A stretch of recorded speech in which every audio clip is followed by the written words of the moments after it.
The phone rang at 3 in the morning. Not a gentle buzz, not a polite vibration, a full, blaring ringtone that shattered quiet like glass breaking on tile. I fumbled for it in the dark, heart already racing, because nothing good ever comes from a call at that hour. My daughter's name glowed on the screen. "Mom," she said before I could even speak, her voice sharp and impatient. "My card declined at the club. I need you to send me $3,000 right now, or I'm going to be humiliated in front of everyone. No, are you awake? No, I'm sorry. Just a demand, delivered like I was a bank she could access at any hour." I should tell you how we got here. My name is Karen, and for 24 years, I poured everything I had into raising my daughter, Jessica. Everything. My late husband, Tom, passed away when Jessica was only 6. Brain aneurysm. One moment he was laughing at breakfast, the next he was gone. The life insurance helped, but it wasn't endless. I worked double shifts as a medical transcriptionist, typed until my wrists ached, budgeted down to the last dollar so Jessica could have dance lessons, summer camps, college application coaches. I wanted her to have opportunities I never did. Tom and I had grown up working class. We met at a diner where I waited tables and he bussed dishes. We climbed our way to middle-class stability, bought a modest 3-bedroom house with a mortgage we could actually afford, saved carefully. When he died, I promised myself I'd keep that stability alive for Jessica. I'd give her the life he would have wanted her to have. So I did. I worked double shifts as a medical transcriptionist, typed until my wrists ached, budgeted down to the last dollar so Jessica could have dance lessons, summer camps, college application coaches. I wanted her to have opportunities I never did. Tom and I had grown up working class. We met at a diner where I waited tables and he bussed dishes.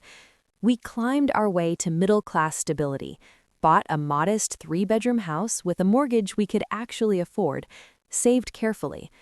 When he died, I promised myself I'd keep that stability alive for Jessica. I'd give her the life he would have wanted her to have. So I did. Private university, sorority dues, spring break trips, a reliable car for her 21st birthday. I told myself it was an investment in her future, that she'd appreciate the sacrifices one day, that she'd grow into the kind of woman who understood the value of hard work and gratitude. But somewhere along the way, the appreciation stopped. It started small. Forgotten thank yous, eye rolls when I suggested she get a part-time job. She'd majored in communications, graduated with decent grades, and landed a junior marketing position at a mid-sized firm downtown. Good benefits, decent salary for a starter role, enough to cover her own rent in a shared apartment, her own groceries, her own phone bill. But she didn't want to cover those things. She wanted the lifestyle she'd grown accustomed to while I was still paying. The brunches, the boutique clothing, the rooftop bars and bottle service clubs. And when her paycheck didn't stretch far enough, she'd call me. "Mom, can you just Venmo me $500? I'll pay you back." Except she never did. The requests got bigger, more frequent, more urgent. I told myself it was a phase, that she was young, still figuring things out. I told myself I was helping. That 3 a.m. call was different, though. "Jessica," I said, sitting up, trying to blink away the fog of sleep. $3,000? For what? "I told you my card declined." Her voice was tight, laced with panic and anger. "I'm out with Marcus and his friends. They're all finance guys, Mom, important people. We ordered bottles and now the bill came and my card won't go through and I look like an idiot." Marcus was her new boyfriend. Hedge fund analyst, drove a Tesla, wore watches that cost more than my car. Jessica had been dating him for 3 months and talked about him like he was a golden ticket to a better life. "Why can't Marcus cover it?" I asked. "Because it's my turn to pay," she snapped. "We've been taking turns and tonight's mine, and I can't look broke in front of his friends. Mom, please, I need this right now. I'll pay you back next month, I swear." My chest tightened. $3,000 at 3 in the morning for bottles at a club? Jessica, I don't have $3,000 just sitting around, I said quietly. That's more than my mortgage payment. Then put it on a credit card. Her voice climbed higher. Mom, I'm serious. If I can't pay this bill, Marcus is going to think I'm some kind of broke loser. Do you want me to be humiliated? I closed my eyes.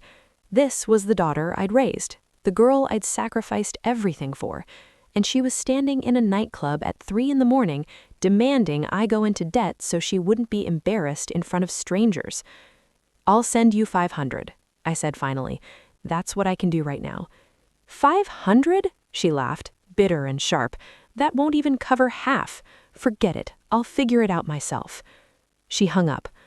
I sat there in the dark, phone still in my hand, feeling something crack inside my chest.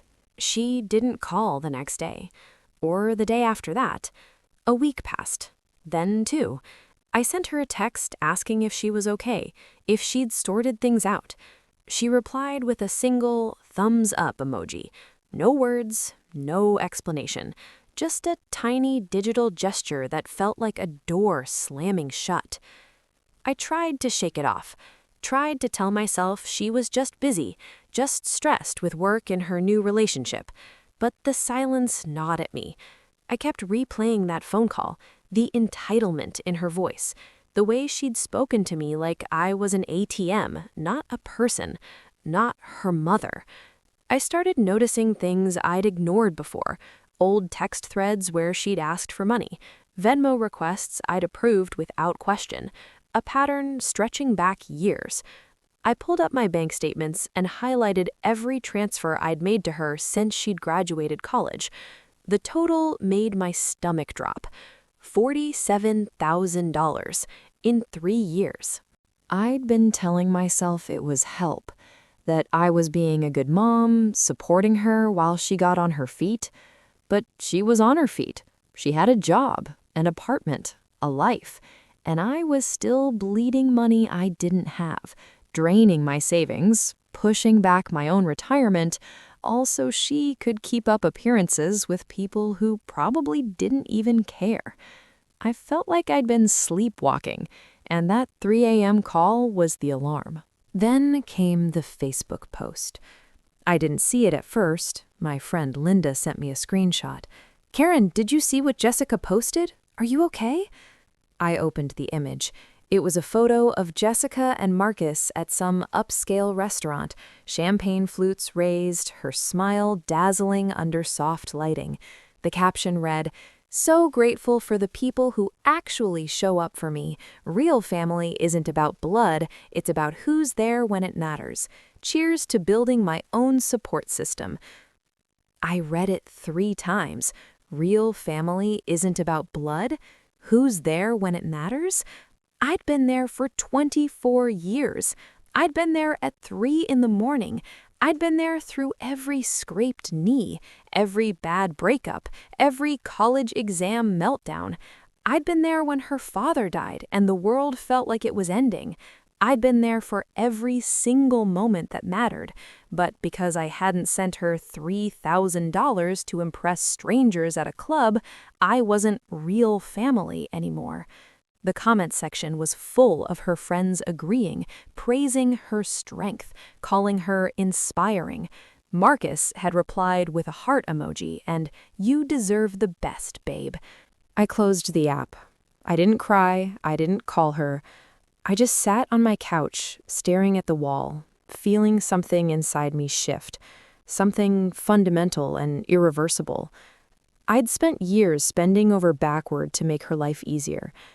And in return, she'd learned to see me as an obstacle whenever I couldn't deliver exactly what she wanted, exactly when she wanted it.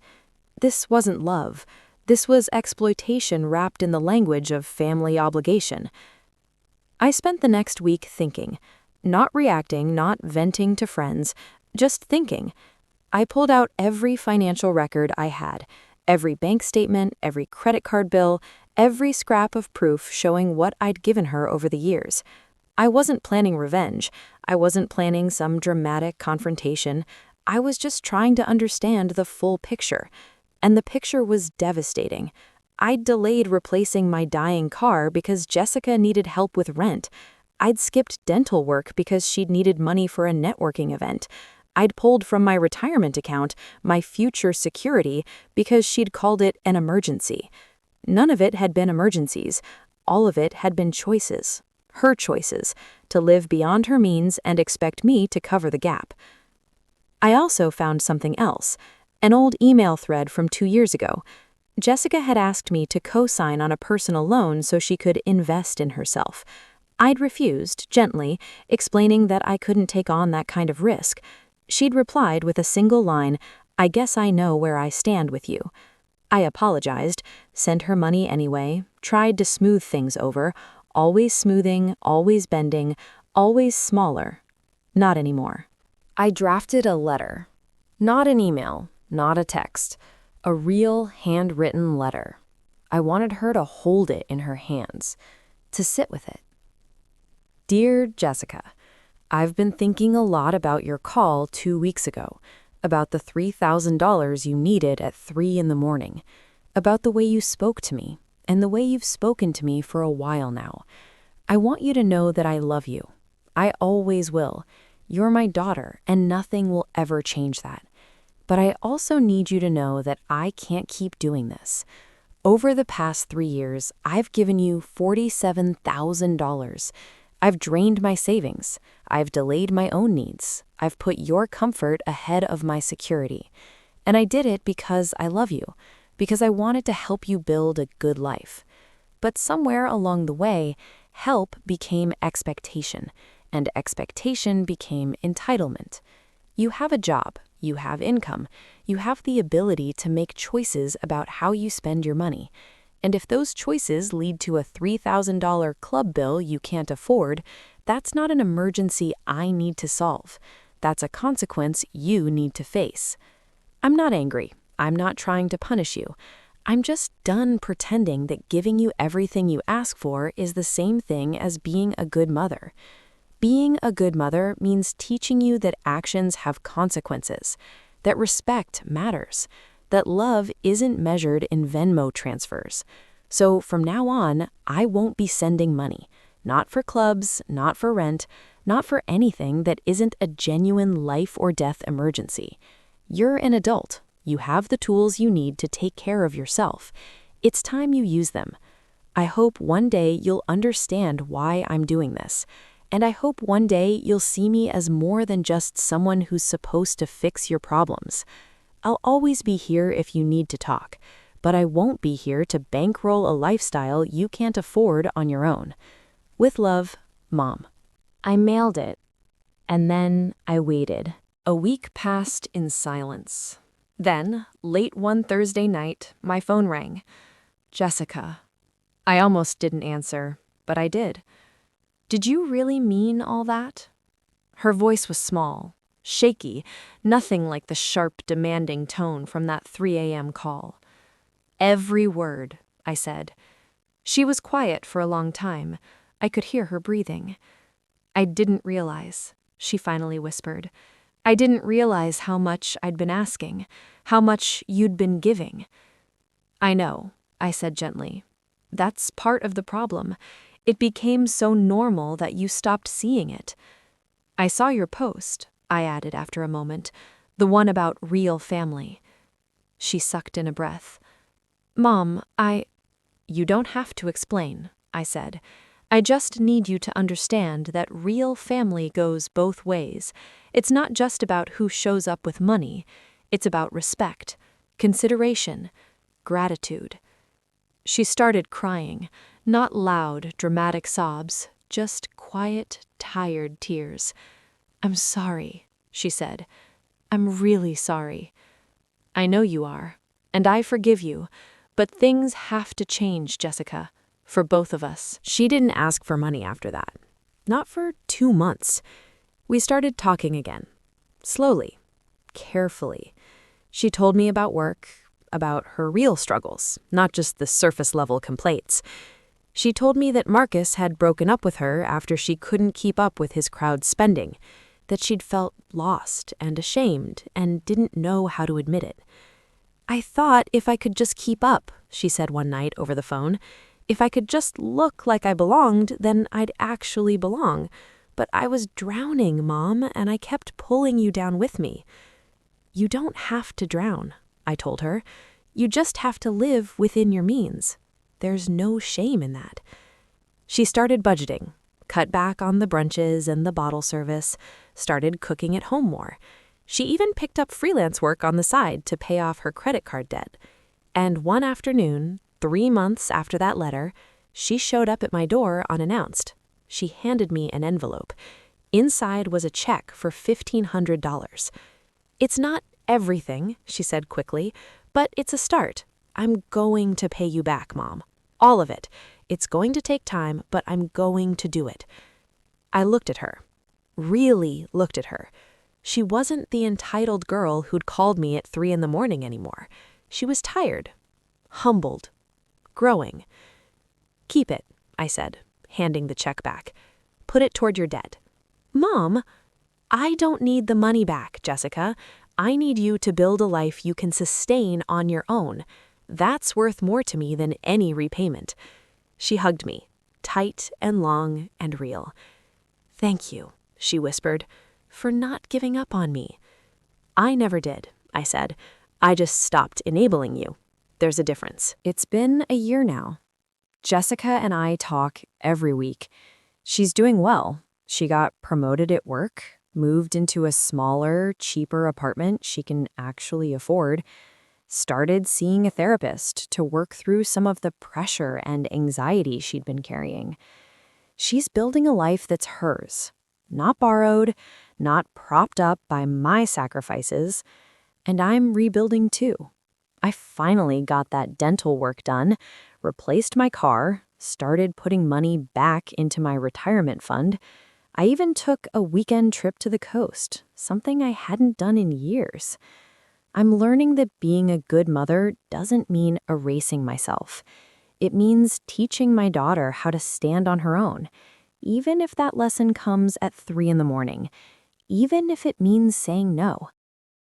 If you've ever felt like you're giving more than you're receiving in a relationship, whether with a child, a partner, or anyone else, I hope this story reminds you that boundaries aren't cruel, they're necessary.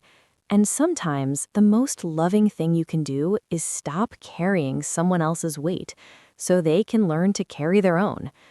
Thanks for listening to my story. If it resonated with you, I'd love to hear your thoughts in the comments. And if you'd like to hear more real-life stories like this, please consider subscribing. It means more than you know.